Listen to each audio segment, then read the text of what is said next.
चलिए दोस्तों, ये है हमारा टीचिंग एप्टीट्यूड का पहला क्लास, जिसमें हम पढ़ने वाले हैं टीचिंग एप्टीट्यूड के कम से कम 50 प्रश्न, है ना। देखिए, मैंने पहले से ही टिक तो लगा लिया है, लेकिन सभी प्रश्नों में नहीं लगाया है। ठीक है, चलिए। सबसे जो पहला प्रश्न है, शिक्षण से अभिप्राय है, यानी कि टीचिंग क्या होता है ये पूछ रहा है ना। सबसे जो पहला प्रश्न है वो क्या पूछ रहा है कि टीचिंग का क्या मतलब होता है, सीखने में सहायक होता है। तो देखिए, टीचिंग का यहाँ पर मतलब पूछ रहा है, अर्थ पूछ रहा है ना। तो सीखने में सहायक ऐसा तो नहीं कहेंगे, है ना। शिक्षण की अंतः प्रक्रिया ये भी नहीं कहेंगे। टीचिंग मतलब क्या होता है, शिक्षा देना होता है। क्या होता है, शिक्षा देना होता है। ठीक है, चलिए। दूसरा जो प्रश्न है, शिक्षा का मूल उद्देश्य व्यक्ति के नैतिक एवं बौद्धिक सद्गुणों का आधार बनाना है। यह कथन जो है वह किसने कहा था। तो देखिए, शिक्षा के जो उद्देश्य थे उसको नैतिक और बौद्धिक, है ना। तो नैतिक और बौद्धिक सद्गुण का आधार किसने माना है, तो अरस्तु ने माना है। ठीक है, चलिए आगे देखते हैं अगला प्रश्न। देखिए, अगला है हमारा तीसरा प्रश्न। शिक्षण से मेरा अभिप्राय बच्चे और मनुष्य के शरीर, मन और आत्मा में विद्यमान सर्वोत्तम गुण का सर्वांगीण विकास करना। ठीक है, ये की पॉइंट है, सर्वांगीण विकास करना। तो सर्वांगीण विकास करने के बारे में कहा है महात्मा गांधी ने। ठीक है, चलिए अगला है हमारा चौथा प्रश्न। देखिए, चौथा में क्या बोल रहा है कि शिक्षण वह संस्था है जिसका केंद्रीय तत्व ज्ञान का संग्रह करना है। ठीक है, यह कथन जो है वह किसने कहा है। तो देखिए, शिक्षण को एक संस्था के रूप में माना है फिलिप्स ने।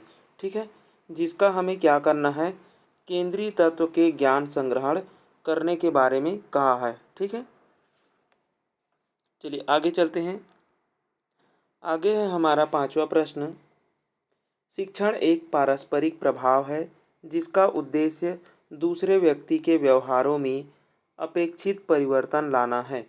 तो देखिए, अपेक्षाकृत यानी कि वह परिवर्तन लाना है जो कि क्या हो, आने वाले व्यवहार में, है ना, अच्छा हो। तो व्यवहारों में अपेक्षित परिवर्तन की बात किसने कहा है, गेज ने कहा है। ठीक है, तो शिक्षण एक पारस्परिक प्रभाव है जिसका उद्देश्य क्या होता है, दूसरे व्यक्ति के जो व्यवहार है उसमें क्या करना है, परिवर्तन लाना है। मतलब कि गेज का मानना था कि जो टीचर होता है वो स्टूडेंट को इस प्रकार से परिवर्तित करे कि उसके क्या होने चाहिए, व्यवहार में चेंजेस आने चाहिए। ठीक है, यानी कि उसका जो बिहेवियर है उसमें चेंज लाने की बात कहा है। ठीक है, किसने कहा है, तो गेज ने कहा है।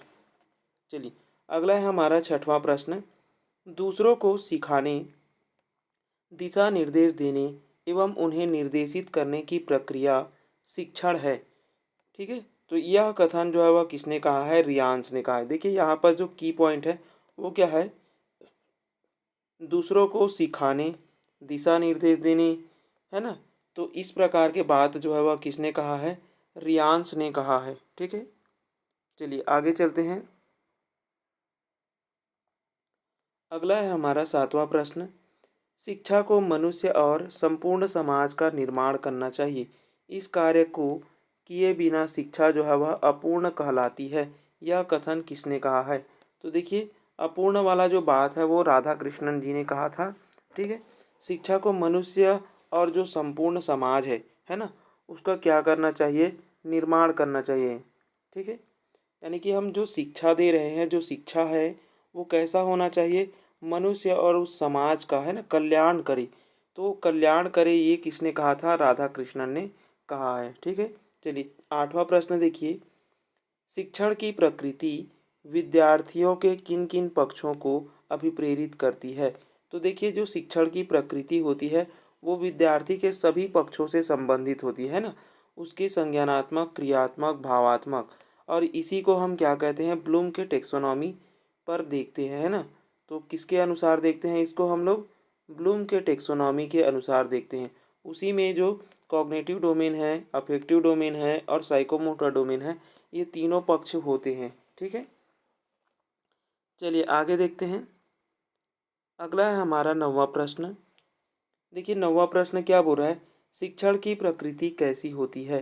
तो देखिए, जो शिक्षण की प्रकृति है उसमें उद्देश्य तो होना ही चाहिए, है ना। बिना उद्देश्य के हम बच्चों को नहीं पढ़ा सकते। उपचारात्मक होना चाहिए, यानी कि बच्चे को जब भी कठिनाई आए तो हम उसका उसी समय, है ना, मतलब कि शिक्षण प्रक्रिया के दौरान ही हम क्या कर पाएँ, उसमें उपचार कर पाएँ, उसमें सुधार कर पाएँ। ठीक है? और विकासात्मक होना चाहिए। देखिए, विकासात्मक कहने का मतलब है कि बच्चा जो है वह हर एक परिस्थिति से, हर एक उपकरण से जिसको हम यूज़ कर रहे हैं, उन सभी से बच्चा जो है वह सीखना चाहिए, उसका विकास होना चाहिए, है ना? तो शिक्षण की प्रकृति जो है वह यहाँ पर तीनों को फुलफ़िल करती है, तो हम ले लेंगे उपर्युक्त सभी को। ठीक है? चलिए, अगला है हमारा 10वां प्रश्न। 10वां प्रश्न बोल रहा है कि निम्नलिखित में से कौन-सा कथन जो है वह सही नहीं है? यहाँ पर नहीं की बात की गई है, इसको विशेष तौर से ध्यान में रखेंगे। शिक्षण की प्रकृति सकारात्मक होती है। जी, अभी देखें, है ना, कि शिक्षण जो है वह कैसा होना चाहिए? उद्देश्यपूर्ण होना चाहिए, विकासात्मक होना चाहिए, ठीक है?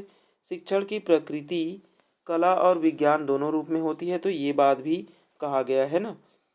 सी जो है वह क्या बोल रहा है कि शिक्षण जो है वह भाषाई प्रक्रिया ना होकर केवल उपचारात्मक होना चाहिए। देखिए, अगर बिना भाषा के हम शिक्षण करा पाते तो फिर हम मैं यहाँ पर बोलते नहीं रहता, है ना।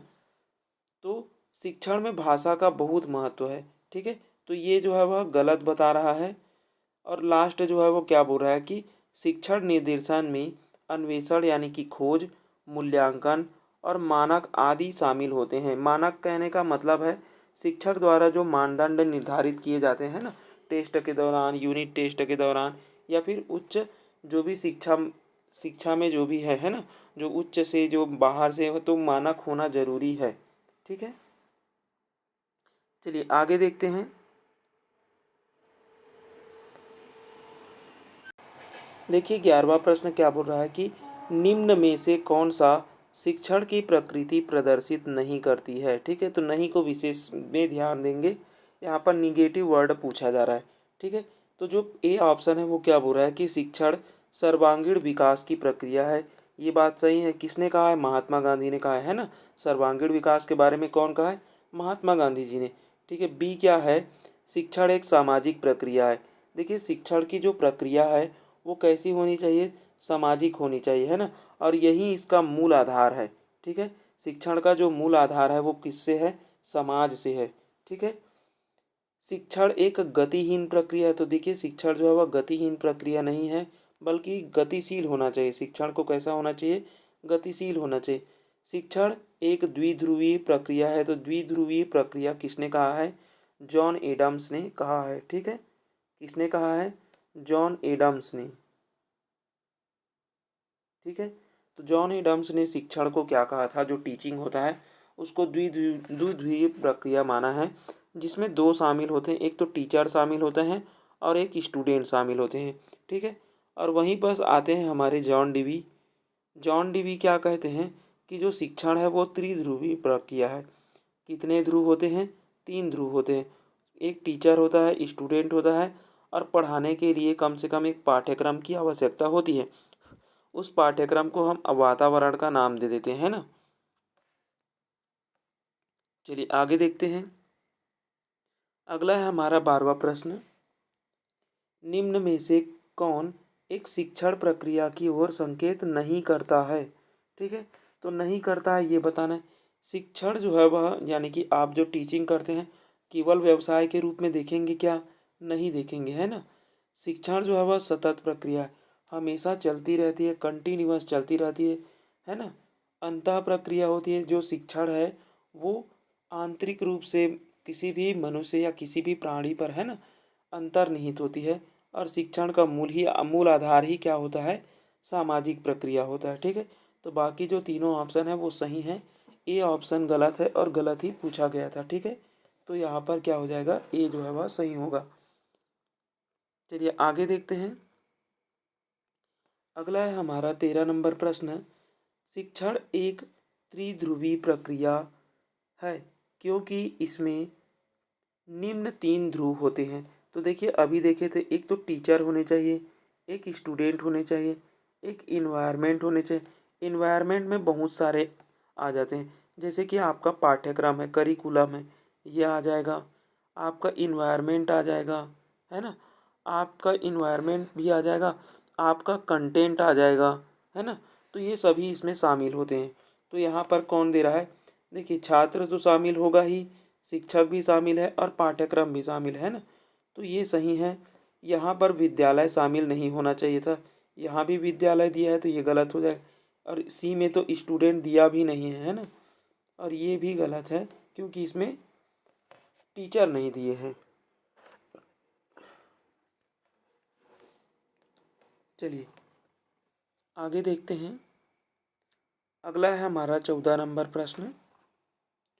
निम्नलिखित में से कौन सा कथन शिक्षण की प्रकृति को दर्शाती है? यानी कि जो शिक्षण है वो कैसी प्रकृति की होती है? शिक्षण एक कला है, सही बात है। शिक्षक शिक्षण एक विज्ञान है, ये भी सही है। शिक्षण जो है वह विज्ञान और कला दोनों है। तो देखिए यहाँ पर ए और बी दोनों शामिल हो गए हैं सी में, तो सी जो है वह सही हो जाएगा। ठीक है, चलिए आगे देखते हैं। देखिए कूट वाले प्रश्न आ गए हैं।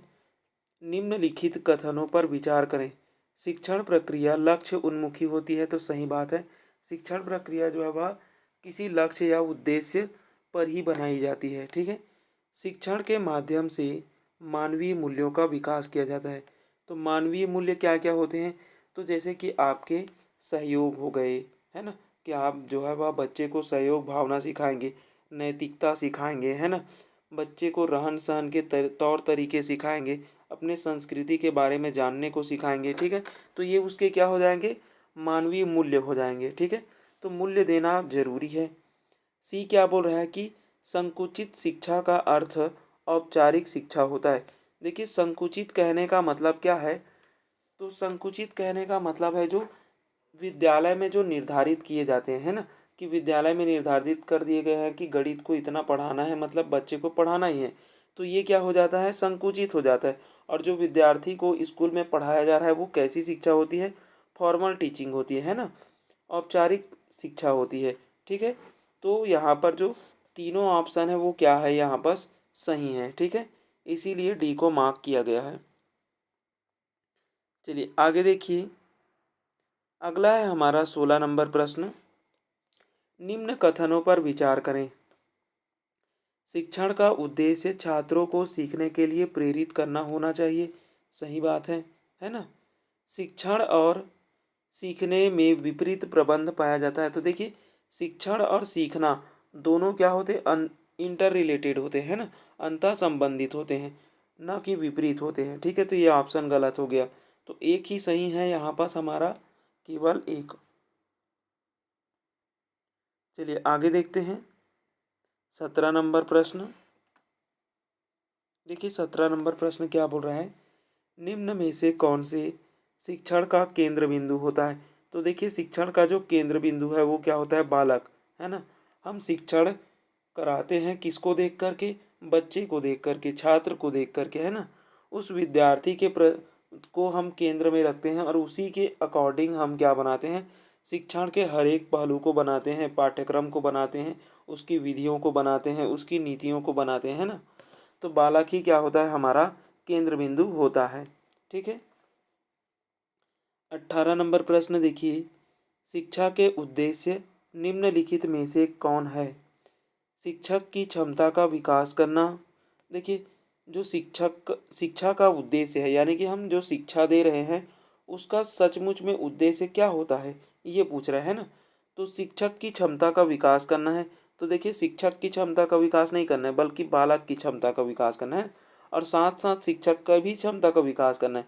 तो ये सही भी है और गलत भी है। ठीक है, माता पिता की क्षमता का विकास करना, तो माता पिता तो यहाँ आएंगे ही नहीं, है ना। कक्ष वातावरण बनाए रखना, तो देखिए ये तो है, ये भी है। ठीक है, लेकिन बालकों में सृजनशीलता को बढ़ाना हमारा सबसे पहली प्राथमिकता है।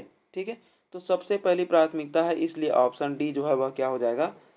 100% सही हो जाएगा। और बाकी जो ए और सी है वो क्या है? थोड़े कम है ना, यानी कि सही तो है लेकिन कम मात्रा में सही है। चलिए आगे देखते हैं। अगला है हमारा 19 नंबर प्रश्न।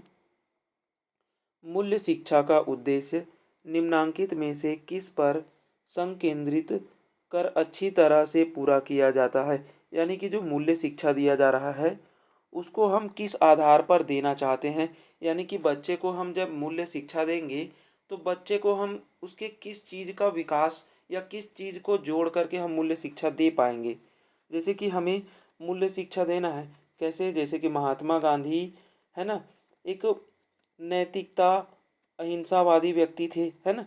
तो उसको हम बच्चे को जोड़ने के लिए हम किस चीज़ का यूज करेंगे, ये पूछ रहा है ना।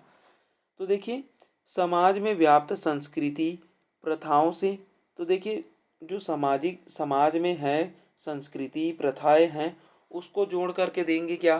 तो देखिए उसको जोड़ करके भी देंगे, ठीक है। किसी सामाजिक समूह द्वारा निर्धारित आचरण के मानक से देंगे। तो देखिए कई सामाजिक समूह हैं, है ना। जैसे कि कोई भी समूह बन गया है, कोई भी कमेटी बनाई जाती है, तो उस कमेटी में जो अच्छी बातें हैं उसको जोड़ करके बताना है क्या। तो देखिए उसको जोड़ करके भी हम बताएंगे। मानवीय मूल्यों के प्रति संवेदनशीलता, देखिए मानवीय मूल्य के प्रति संवेदनशीलता को मार्क इसलिए किया गया है क्योंकि मानवीय मूल्य के अंतर्गत सामाजिक प्रथाएं भी आ जाती है, उनके मानदंड भी आ जाते हैं, उनके धार्मिक और नैतिक व्यवहार भी आ जाते हैं, है ना। तो ये जो है वह इसी के जो सी ऑप्शन है, तो सी ऑप्शन के अंदर में ही जो ए है, बी है और डी है वो रहता है ना। तो इसलिए 100% सही क्या हो जाएगा हमारा, मानवीय मूल्यों के प्रति संवेदना का होना, है ना। चलिए आगे देखते हैं 20वां प्रश्न। 20वां प्रश्न क्या है, शिक्षण उद्देश्यों के आधार पर शिक्षण को, मतलब कि जो शिक्षण है, टीचिंग है, उसको वर्गीकृत किया गया है। तो देखिए शिक्षण को किन 3 भागों में वर्गीकृत किया गया था। तो सबसे पहले कॉग्निटिव, दूसरा था हमारा अफेक्टिव और तीसरा था हमारा साइकोमोटर, ठीक है। तो इसको किसने किया है, ब्लूम ने। किसने किया है, ब्लूम ने, है ना। तो ब्लूम ने ज्ञानात्मक, भावात्मक और क्रियात्मक शिक्षण यानी कि पक्ष बताए हैं, ठीक है। तो ए ऑप्शन हमारा सही हो जाएगा, ठीक है। चलिए आगे देखते हैं। अगला है हमारा 21 नंबर प्रश्न। निम्न में से कौन शिक्षा जगत में शिक्षण के 3 स्तर में शामिल है। तो देखिए शिक्षण के 3 स्तर क्या क्या होते हैं। तो सबसे पहला आता है हमारा स्मृति स्तर। सबसे पहला क्या आता है, स्मृति। उसके बाद में क्या आता है, बोध। तीसरा क्या आता है हमारा, तो तीसरा आता है हमारा चिंतन स्तर, ठीक है। तो देखिए यहाँ पर तो सर मार्क कर पहले ही कर चुके हैं, लेकिन मैं ये बताना चाहता हूँ यहाँ पर जो स्मृति स्तर है वो रटने पर जोर दिया जाता है, यानी कि रोट लर्निंग पर जोर दिया जाता है।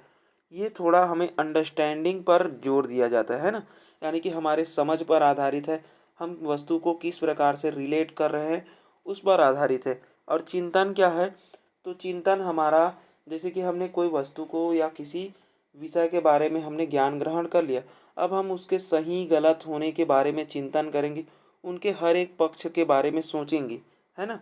और ये जो स्मृति स्तर है सबसे पहला, इसको किसने दिया है, तो इसको दिया है हर्बर्ट ने, ठीक है। और बोध स्तर को किसने दिया है, मॉरिसन ने। और चिंतन स्तर को किसने दिया हुआ है, तो हंट ने, ठीक है। तो ये बात याद रखेंगे। चलिए आगे देखिए। अगला है हमारा 22 नंबर प्रश्न। शिक्षण के सतत क्षेत्र को प्रमुख रूप से 3 स्तरों में विभाजित किया गया, निम्न में से कौन सा एक शामिल नहीं है। तो अभी मैंने 3 स्तर आपको बताए हैं, जिसमें स्मृति स्तर शामिल है, बोध स्तर शामिल है, चिंतन स्तर शामिल है, भावात्मक स्तर शामिल नहीं है ना, यानी कि भाव वाले कोई स्तर शामिल नहीं हैं। चलिए आगे देखते हैं। अगला है हमारा 23 नंबर प्रश्न। हर्बर्ट शिक्षण मॉडल आधारित है।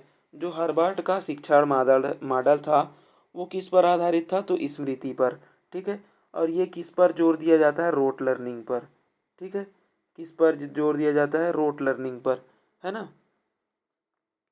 छोटे बच्चों के लिए उपयोगी है, प्राइमरी एजुकेशन के लिए उपयोगी है, ठीक है। चलिए आगे देखते हैं हमारा 24 नंबर प्रश्न। देखिए 24 नंबर प्रश्न, किस स्तर की शिक्षण क्रिया में बालक विषय वस्तु के तथ्यों को कंठस्थ कर लेता है, यानी कि कंठस्थ कहने का मतलब है याद कर लेता है ना, मेमोराइज कर लेता है। तो देखिए कुछ कीवर्ड्स आप लोग याद रखेंगे। सबसे पहले तो रोट लर्निंग, ठीक है। दूसरा है मेमोराइज, ठीक है। तो रोट लर्निंग, मेमोराइज हो गया, रिकॉल हो गया, है ना। तो ये सभी किस में आ जाते हैं, स्मृति में आ जाते हैं, ठीक है। किस में आ जाते हैं, स्मृति स्तर में आ जाते हैं। और जो कंठस्थ की बात कर रहा है वो एक प्रकार से रोट लर्निंग की ही बात कर रहा है ना, रिकॉल की ही बात कर रहा है। चलिए आगे देखते हैं। अगला है हमारा 25 नंबर प्रश्न। निम्न में से कौन सा कथन जो है वह सत्य नहीं है, ये बताना है, यानी कि गलत कथन का हमें चुनाव करना है। स्मृति स्तर के शिक्षण का मूल्यांकन मौखिक व लिखित परीक्षाओं द्वारा किया जाता है, ये बात सही है। देखिए हम मूल्यांकन दो ही आधार पर करते हैं, मौखिक और लिखित स्तर पर, ठीक है। दूसरा है प्रारंभिक कक्षा के बच्चों में स्मृति स्तर प्रक्रिया धीमी होती है। देखिए हम बच्चे को रूट लर्निंग कराएंगे तो ये धीमी प्रक्रिया है। क्यों धीमी प्रक्रिया है? क्योंकि बच्चा यहाँ पर किसी एक वस्तु को, जैसे कि हम छोटे बच्चे को पढ़ा रहे हैं किसी सेब के बारे में, है ना। तो सेब के बारे में पढ़ाएंगे तो बच्चे को हम सेब को 10 बार बोलने के लिए कहेंगे, तब जा कर के बच्चा जो है वह सेब को पूरी तरीके से क्या कर पाता है, याद कर पाता है ना। तो ये एक क्या है, धीमी प्रक्रिया है, ठीक है। तीसरा दिया हुआ है सी में, स्मृति स्तर शिक्षण के बच्चों में अंतःक्रिया अधिक होती है। तो देखिए यहाँ पर अंतःक्रिया अधिक नहीं होती है। यहाँ पर टीचर होता है वो बच्चों को क्या कराता है, रोट लर्निंग कराता है। यानी कि टीचर अगर किसी चीज़ को याद करने के लिए बोलता है बच्चे को, तो वो उसको बार बार दोहराने के लिए बोलता है ना। तो यहाँ पर टीचर और स्टूडेंट जो है वह आपस में बात नहीं करते हैं, बल्कि उस विषय वस्तु को टीचर जो है वह जबरन बच्चों पर क्या कर रहा है, थोप रहा है कि आप इस चीज़ को याद करो, मतलब याद करो, है ना। तो ये ऑप्शन क्या हो जाएगा, गलत हो जाएगा, ठीक है। स्मृति स्तर का शिक्षण तथ्यों को रटने पर बल देता है, तो ये बात भी सही है, ठीक है। तो 3 सही था हमारा और 1 गलत है, और गलत ही पूछा गया है, मतलब कि ये वाला जो है वह सही हो जाएगा।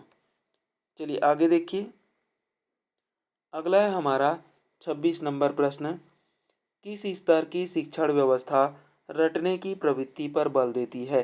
तो देखिए रटने की प्रवृत्ति स्मृति स्तर पर आ जाएगी, ठीक है। चलिए आगे देखते हैं। अगला है हमारा 27 नंबर प्रश्न। स्मृति स्तर पर भूलने की प्रक्रिया काफ़ी सक्रिय होती है, इसका प्रमुख कारण है। देखिए स्मृति स्तर पर बच्चा इसलिए भूल जाता है क्योंकि देखिए यहाँ पर बच्चे को हम केवल रटा रहे हैं ना, बच्चा उस चीज़ को समझता नहीं है।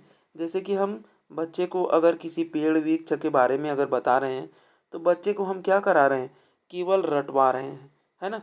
तो रटवा रहे हैं इसलिए क्या है, वो कुछ देर तक बच्चे को ज़रूर याद रहता है, कुछ समय के लिए याद रहता है, लेकिन लंबे समय के लिए याद नहीं कर पाता है।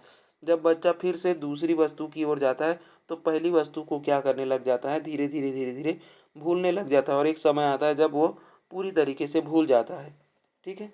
तो ये जो है वह क्या है, काफ़ी मतलब कि भूलने वाली स्थिति होती है, ठीक है।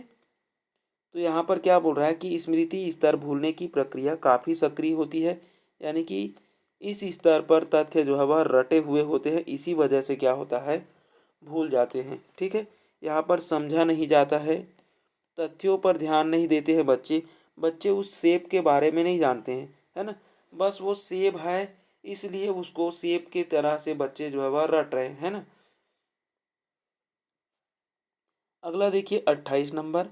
स्मृति के शिक्षण में किसको महत्व दिया जाता है, यानी कि जो स्मृति है वो किस पर बल दिया जाता है, संकेत अधिगम पर, श्रृंखला अधिगम पर, अनुक्रिया पर। तो देखिए यहाँ पर संकेत कहने का मतलब है कि मैं बच्चे को एक सेब दिखाया, ये क्या हो गया, संकेत हो गया। यानी कि मैं बच्चे को बता रहा हूँ कि ये देखो ये सेब है, इसको क्या बोलते हैं, सेब बोलते हैं। तो मैंने उसको क्या बताया, संकेत बताया। फिर सेब के बाद में मैं क्या करूँगा, उसको बॉल की तरफ ले जाऊँगा, है ना। बॉल बताने के बाद में मैं क्या बताऊँगा, उसको कैट की तरफ ले जाऊँगा, तो मैं बताऊँगा बिल्ली। तो अब देख लो बच्चा ये बिल्ली है, अब इसको इसी प्रकार से याद कर लो, है। फिर अनुक्रिया कराऊंगा। अनुक्रिया कहने का मतलब है मैं बार बार इन सारी वस्तुओं को क्या कराऊंगा, बच्चे को रटवाऊंगा। तो अनुक्रिया भी करा रहा हूँ, तो यहाँ पर क्या हो जाएगा, ये सभी हो जाएगा। ठीक है, चलिए आगे देखिए। अगला है हमारा 29 नंबर प्रश्न। स्मृति स्तर के शिक्षण को अधिक बेहतर बनाने के लिए निम्नलिखित सुझाव दिए जा सकते हैं। तो देखिए, जो रटन प्रणाली है, स्मृति स्तर है, उसमें क्या होता है, पाठ पहला दिया है, पाठ्य वस्तु को क्रमबद्ध तरीके से प्रस्तुत किया जाता है, तो सही बात है। अभ्यास के लिए ज़्यादा समय दिया जाता है, ये बात भी सही है। थकान के समय शिक्षण ना किया जाए, ये बात भी सही है। देखिए, बच्चे इसमें थक जाते हैं, है ना, और थक जाते हैं तो बच्चे अगर पढ़ रहे हैं तो धीरे धीरे ऊब जाएंगे, है ना, और यही कारण है बच्चों के भूलने का। ठीक है, तो यहाँ पर तीनों कथन क्या है, यहाँ पर सही सुझाव को दर्शाता है। ठीक है, चलिए आगे देखिए। देखिए, कूट वाला प्रश्न,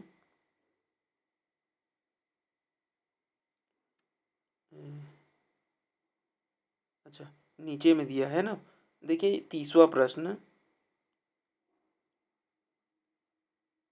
कूट वाले प्रश्न का चयन कीजिए। कूट क्या बोल रहा है, अच्छा, ऑप्शन को ऊपर दे दिया है और प्रश्न को नीचे दिया हुआ है। ठीक है, तो देखिए यहाँ पास हमें पहचानना है। तो देखिए यहाँ पास जो 30वां प्रश्न है, तो वो स्मृति स्तर के बारे में बोल रहा है ना। स्मृति स्तर के शिक्षण का अपना मूल्य है, अपना क्षेत्र है। सही बात है, ये प्राइमरी लेवल तक ही हम इसको क्या करते हैं, देखते हैं, है ना। बच्चे के किस लेवल तक हम देखते हैं इसको, प्राइमरी लेवल तक, यानी कि कुछ मान के चलो कि 5वीं क्लास तक हम देख रहे हैं। तो ये क्या हो गया, बच्चे के हमने केवल प्राइमरी स्तर तक को ही क्या किया है, जोर दिया हुआ है। ठीक है, चलिए दूसरा क्या बोल रहा है कि स्मृति स्तर के ज्ञान पाए बिना बोध एवं चिंतन स्तर ठीक से कार्य नहीं कर सकते।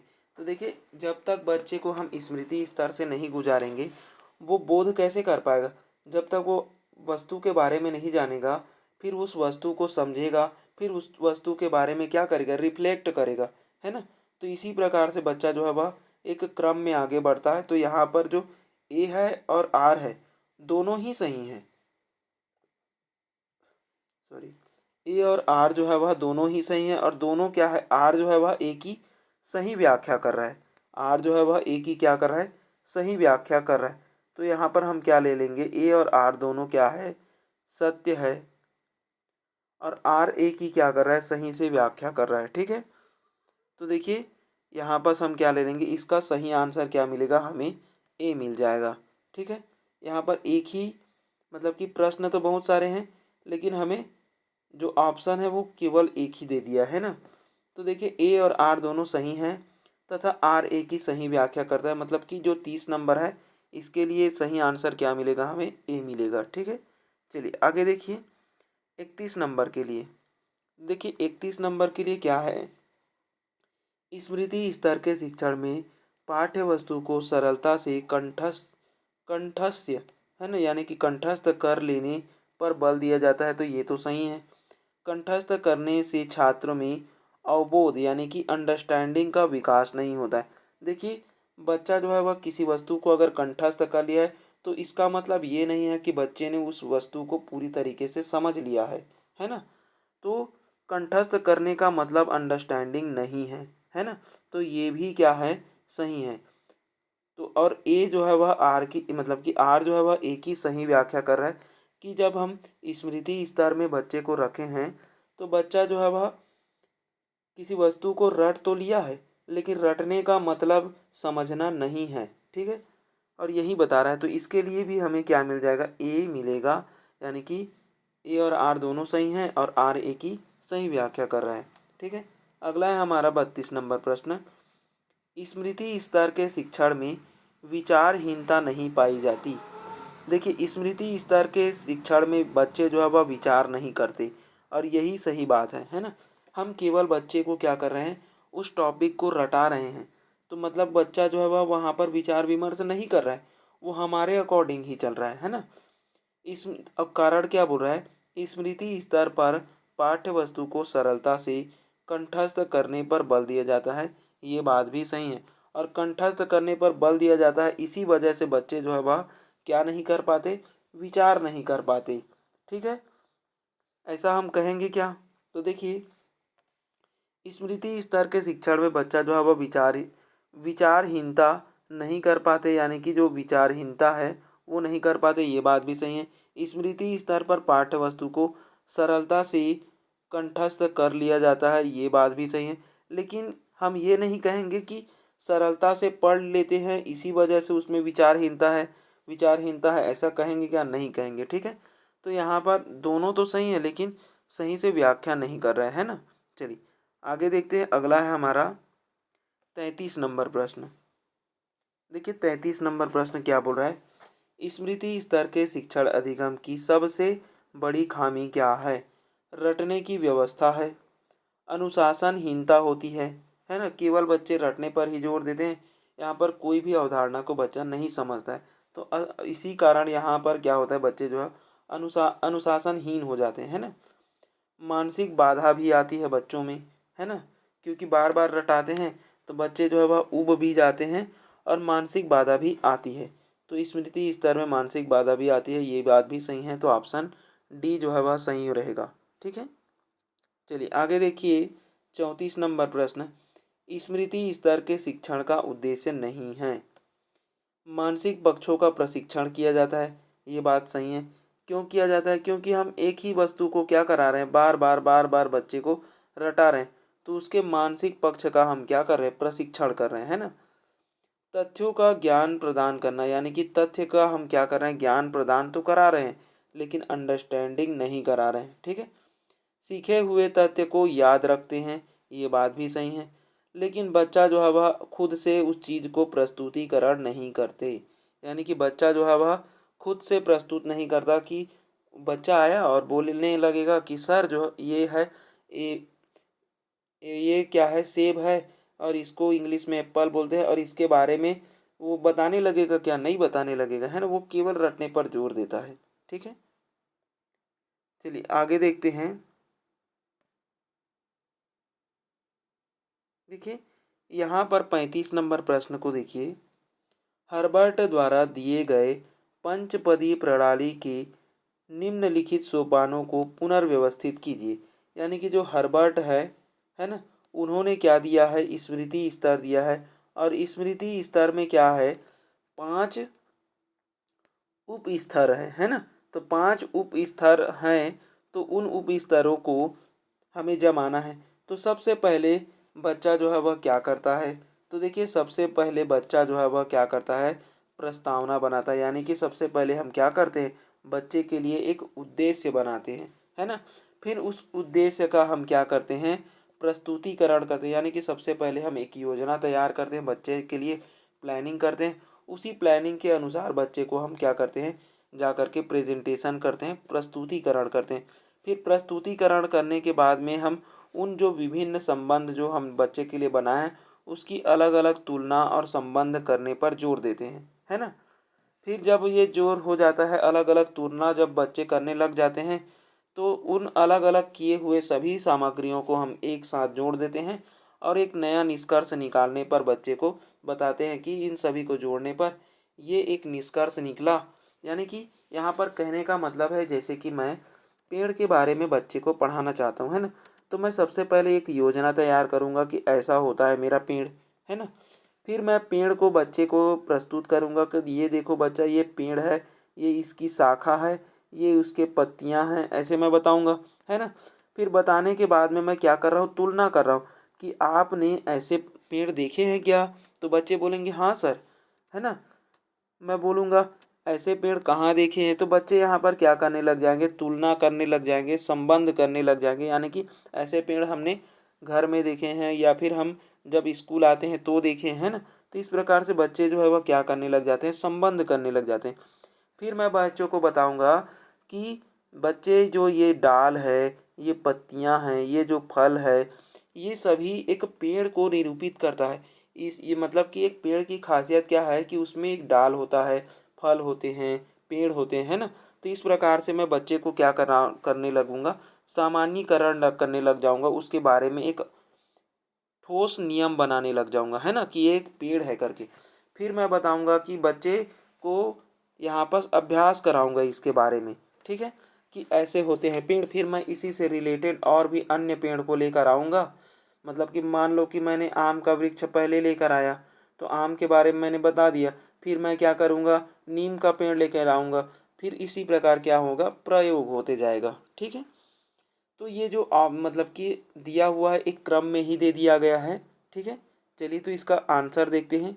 देखिए यहाँ पर सही है बी, 1 2 3 4 5, है ना, तो ये एक क्रम में ही दिया गया था। चलिए आगे देखते हैं हम लोग अगले प्रश्न पर।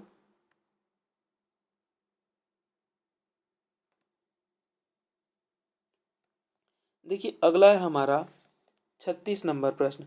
निम्न में से किस प्रकार के शिक्षण का आधार ज्ञानात्मक होता है। तो देखिए ज्ञान हम किससे अर्जित करते हैं, स्मृति स्तर से, ठीक है। ज्ञानात्मक कहने का मतलब है, देखिए स्कूल में सबसे पहले जो छोटे बच्चे आते हैं वो अबोध बालक होते हैं। और बच्चे जो है वह पहली बार आकर के क्या सीखते हैं, टीचर के द्वारा ज्ञान को सीखते हैं, यानी कि ज्ञान को बच्चे जो है वह ग्रहण करते जाते हैं, है ना। तो ज्ञानात्मक होता है हमारा स्मृति स्तर, ठीक है। चलिए अगला देखिए 37 नंबर प्रश्न। स्मृति स्तर पर शिक्षण का मूल्यांकन किस प्रकार किया जाता है। तो स्मृति स्तर पर मूल्यांकन जो है वह मौखिक और लिखित दोनों रूपों में किया जाता है, ठीक है। चलिए आगे देखते हैं। अगला है हमारा बोध स्तर के प्रश्न। देखिए बोध स्तर की शिक्षण का प्रतिपादन किसने किया है, तो मॉरिसन ने किया है। मैंने पहले बता दिया है ना, स्मृति को हर्बर्ट ने, बोध को मॉरिसन ने, चिंतन को किसने किया है, तो हंट ने किया है, ठीक है। चलिए अगला है हमारा 39 नंबर प्रश्न। निम्न में से कौन सा बोध का अर्थ है। तो बोध का अर्थ ही क्या होता है, अंडरस्टैंडिंग होता है। क्या होता है, अंडरस्टैंडिंग, ठीक है। चलिए नहीं लिख रहा हूँ। देखिए अंडरस्टैंडिंग, अब बोध का अर्थ क्या होता है, अर्थ का प्रत्यक्षीकरण करना, यानी कि विचारों का बोध करना, सही बात है। गहनता से परिचित होना, यानी कि किसी विषय वस्तु के बारे में हमें गहरी जानकारी रखना ही बोध है क्या, तो ये बात भी सही है ना। उसकी प्रकृति, उसके स्वभाव को हम समझेंगे तभी तो हम कहेंगे कि हम उस चीज़ के बारे में जानते हैं करके, है ना। भाषा में प्रयुक्त होने वाले अर्थों को समझना, तो ये बात भी सही है। देखिए हम किसी चीज़ को समझते हैं तो किसी भाषा के आधार पर ही समझते हैं, ठीक है। तो यहाँ पर उपरोक्त तो सभी आ जाएगा, ठीक है। चलिए आगे देखिए। अगला है हमारा 40 नंबर प्रश्न। बोध स्तर की शिक्षा के लिए क्या आवश्यक है। तो बोध स्तर की शिक्षा के लिए देखिए, बोध स्तर की शिक्षा में आप तभी आएंगे जब आप स्मृति स्तर से हम पार कर चुके होंगे, है ना।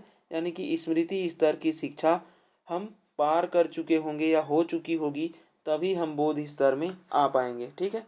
यानी कि हमें बोध करना है, अंडरस्टैंडिंग करना है, तो हमें वस्तु के बारे में ज्ञान होना चाहिए, ठीक है। चलिए आगे देखिए। मॉरिसन की बोध स्तर की शिक्षण व्यवस्था में शामिल 5 सोपान में निम्न में से कौन शामिल है। यानी कि जो मॉरिसन का शिक्षण सिद्धांत है ना, उसमें कौन कौन से सोपान आते हैं ये हमें बताना है।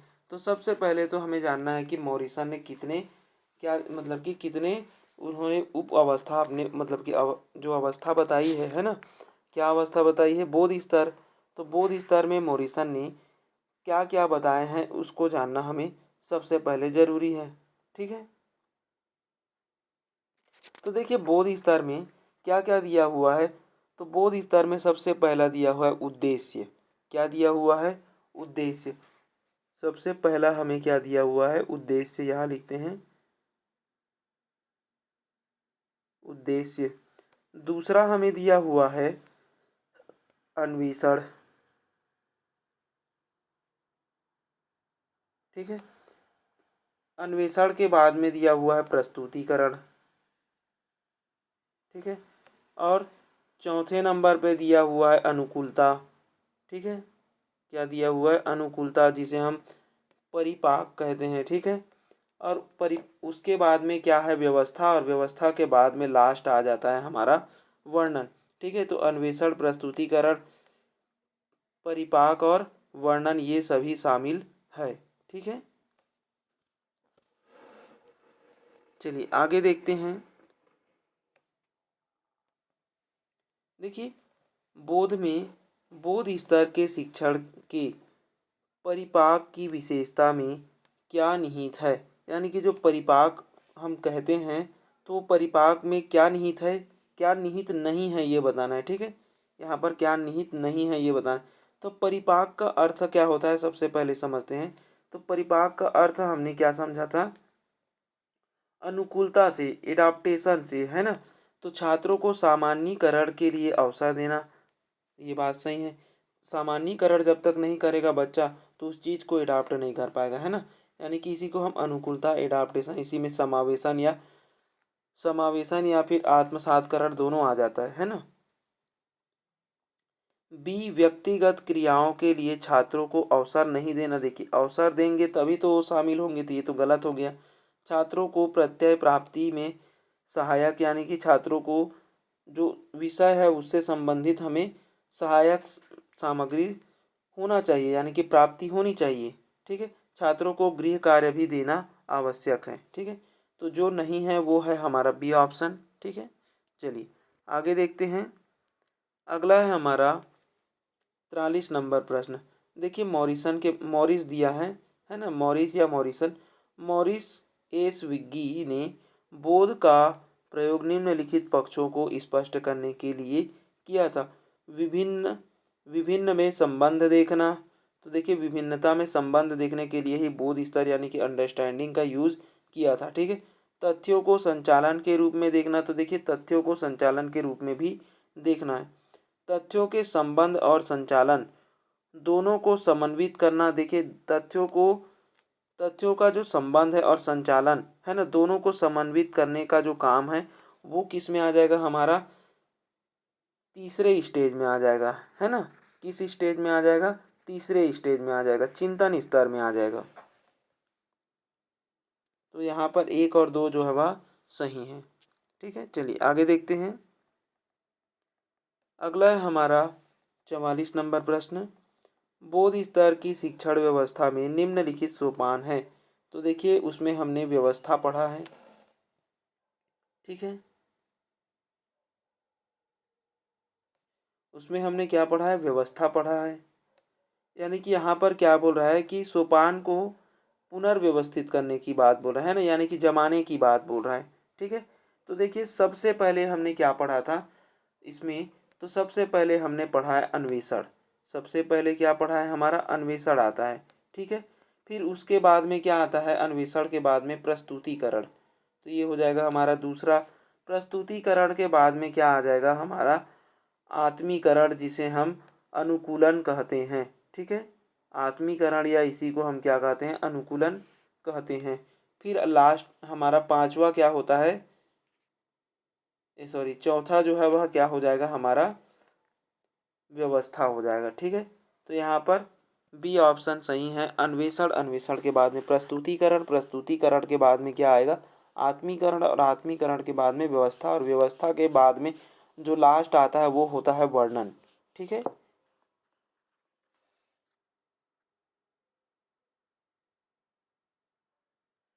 चलिए आगे देखते हैं। देखिए, 45 नंबर प्रश्न। किस स्तर की शिक्षण प्रणाली में आंतरिक प्रेरणा को बढ़ावा मिलता है। तो देखिए, आंतरिक प्रेरणा को बढ़ावा कहाँ मिलता है, स्मृति स्तर में तो नहीं मिला यहाँ पर, तो टीचर के अकॉर्डिंग ही बच्चे को चलना है। ठीक है, चिन्ह स्तर, तो चिन्ह स्तर कुछ होता ही नहीं है, चिंतन होता है, ये चिन्ह स्तर नहीं होता है ना। तो बोध स्तर ही हो जाएगा। ठीक है, चलिए आगे देखिए। अगला है हमारा 46 नंबर प्रश्न। निम्नलिखित कथनों पर विचार कीजिए।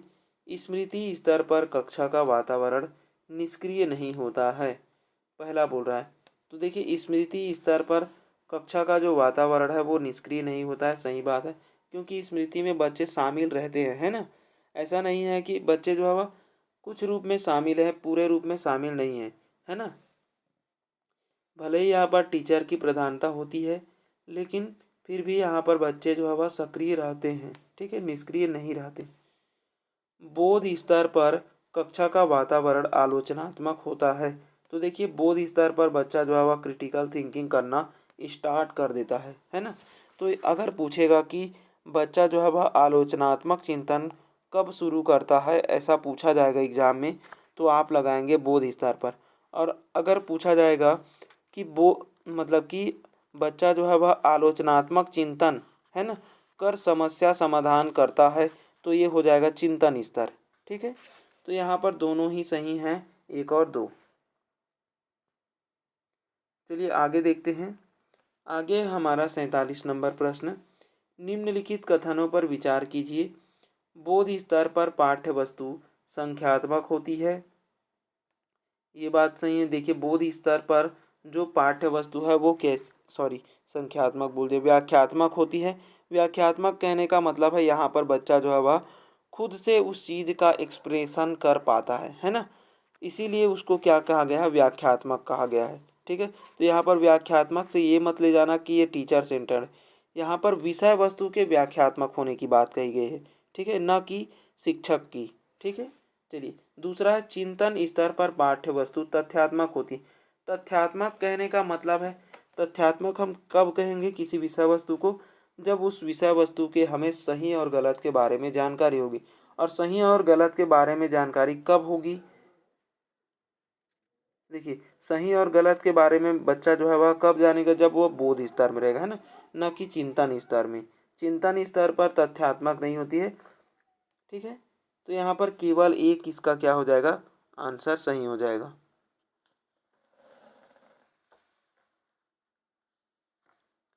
चलिए आगे देखिए। अगला है हमारा 48 नंबर प्रश्न। देखिए निम्न कथनों पर विचार करें। सबसे पहले क्या बोल रहा है, मॉरिसन की व्यवस्था, यानी कि मॉरिसन ने जो सिद्धांत दिया है, मॉडल दिया है, कालांश से तात्पर्य छात्र द्वारा पाठ्य वस्तु को अपनी भाषा में लिखित रूप में प्रस्तुत करना है, ये पूछ रहा है। दूसरा पूछ रहा है कि मॉरिसन बोध स्तर के मूल्यांकन में लिखित, मौखिक, निबंधात्मक तथा वस्तुनिष्ठ विधियां अपनाई जाती है। तो दोनों ही यहाँ पर क्या हो जाते हैं, सही हो जाते हैं। और क्या दिया हुआ है, और कुछ नहीं दिया हुआ है ना। तो यहाँ पर दोनों ही क्या है, सही है। चलिए आगे देखते हैं। अगला है हमारा 49 नंबर प्रश्न। निम्नलिखित में से किस चिंतक ने चिंतन स्तर के शिक्षण के लिए शिक्षण प्रतिमान दिया, तो इसको हम जान रहे हैं हंट ने दिया हुआ है, ठीक है। चलिए अगला प्रश्न देखते हैं हम लोग, 50वां प्रश्न। देखिए 50वां प्रश्न क्या बोल रहा है, चिंतन स्तर के शिक्षण हेतु हंट का शिक्षण प्रतिमान की सामाजिक प्रणाली के अंतर्गत नहीं आता है। तो जो चिंतन स्तर है उसमें क्या बोल रहा है कि जो शिक्षण प्रतिमान के सामाजिक प्रणाली के अंतर्गत नहीं आता है। तो क्या नहीं आता है, छात्र क्रियाशील तथा स्वयं प्रेरित होते हैं, ये बात सही है। बच्चे यहाँ पर क्या करते हैं, स्वयं से किसी विषय वस्तु के बारे में अपना ज्ञान देते हैं, है ना। छात्रों के सामाजिकरण का दृढ़ आधार है, यहाँ पर बच्चे जो है वह स्वयं से करते हैं, करके सीखते हैं, है ना। और खुद उस चीज़ के बारे में रिफ्लेक्ट करते हैं जो बच्चे सीखे रहते हैं, ठीक है। सहयोग, सामाजिक संवेदनशीलता तथा सहानुभूति का वातावरण रहता है, ये बात भी सही है। निबंधात्मक मूल्यांकन अधिक उपयोगी है। तो देखिए निबंधात्मक जो मूल्यांकन होता है वो किसी भी स्टेज के लिए उपयोगी नहीं है ना। मतलब कि उपयोगी तो है लेकिन अधिक उपयोगी नहीं है, ठीक है। हमें मूल्यांकन कैसी देनी चाहिए, फॉर्मेटिव देनी चाहिए, है ना। जो बच्चे के हर एक चीज़, हर एक दिन, हर एक सप्ताह, हर एक महीने का क्या करे, मूल्यांकन करते जाए, ठीक है। चलिए आगे देखते हैं। आगे है हमारा 51 नंबर प्रश्न। चलिए देखिए 51 नंबर जो प्रश्न है वो क्या बोल रहा है, निम्न में से कौन सा कथन सही है। चिंतन स्तर की शिक्षक का प्रवर्तक हंट है, ये बात सही है। चिंतन स्तर के शिक्षण प्रतिमानों के प्रारूप का अध्ययन 4 सोपान में किया जाता है। तो जो चिंतन स्तर का मतलब जो चिंतन स्तर है उसमें जो सोपान है, मतलब कि उसके अंतर्गत में और जो निम्न सोपान दिए गए हैं वो कितने सोपान हैं, तो 4 सोपान है, ये बात भी सही है। तो यहाँ पर दोनों ही सही हैं, ए और बी। ठीक है, चलिए सबसे पहले 4 सोपान दिए थे, उसमें एक जुड़ा हुआ है तो हो जाते हैं 5। ठीक है, तो 5 सोपान मत मानना, पहले 4 सोपान ही दिए गए थे। ठीक है, चलिए आगे देखते हैं। अगला है हमारा पूर्ण विचारवान स्वतंत्र निम्नलिखित में से किस प्रकार के शिक्षण की प्रकृति है। यानी कि बच्चा जो है वह पूर्ण विचारवान यानी कि पूर्ण रूप से अपने विचारों को प्रकट कर रहा है, एक्सप्रेस कर रहा है ना। स्वतंत्र है, फ्रीडम है, उसको हम स्वतंत्रता देते हैं। तो ये किस स्तर की ओर इंगित करता है, ये हमें बताना है। ठीक है, तो देखिए ये चिंतन स्तर की क्या है, विशेषता है। ठीक है, चिंतन स्तर की क्या है, विशेषता है। अगला है हमारा 53, शिक्षण के किस स्तर पर शिक्षकों को योग्य, अनुभवी, विषय व क्रिया विशेषज्ञ और प्रभावशाली होना चाहिए। तो देखिए जो चिंतन स्तर है वो क्या होता है, हमारा सबसे बड़ा स्टेज होता है। यानी कि यहाँ पर बच्चे जो है वह 11 से ऊपर के होते हैं। तो इसी वजह से यहाँ पर हमें क्या है, शिक्षक जो है वह योग्य शिक्षक चाहिए, अनुभवी चाहिए, है ना, बच्चे को समझने वाला चाहिए, इंडिविजुअली उसमें क्या होने चाहिए, ज्ञान होने चाहिए। ठीक है, चलिए तो इसका सही आंसर क्या मिला हमें, ऑप्शन बी मिल जाएगा। ठीक है, स्मृति और बोध में उतनी आवश्यकता नहीं है। ठीक है, तो देखिए चिंतन स्तर है तो यहाँ पर केवल 2 हो जाएगा इसका सही आंसर। आगे देखते हैं। अगला है हमारा 54 नंबर प्रश्न, शिक्षण के निम्नलिखित स्तर पर शिक्षक अपने छात्रों में चिंतन, तर्क तथा कल्पना शक्ति को बढ़ाता है। तो ये किसकी विशेषता है, ये बताता है, मतलब कि किस स्तर की विशेषता है। तो देखिए चिंतन, तर्क, कल्पना शक्ति यानी कि प्रॉब्लम सॉल्विंग, क्रिटिकल थिंकिंग, है ना, बच्चे जो है वह ज्ञान का यहाँ पर क्या करते हैं, रिफ्लेक्ट करते हैं, ज्ञान को रिफ्लेक्टिव करते हैं। तो ये हो जाएगा हमारा चिंतन स्तर। ठीक है, तो स्मृति स्तर तो यहाँ पर नहीं आएगा। ठीक है, और न ही इसमें बोध स्तर आएगा। ठीक है, यहाँ पर हो जाएगा हमारा केवल 1। चलिए आगे देखते हैं। अगला है हमारा 55 नंबर प्रश्न। देखिए वाद विवाद विचार विमर्श निम्नलिखित में से किस प्रकार के शिक्षण से संबंधित है।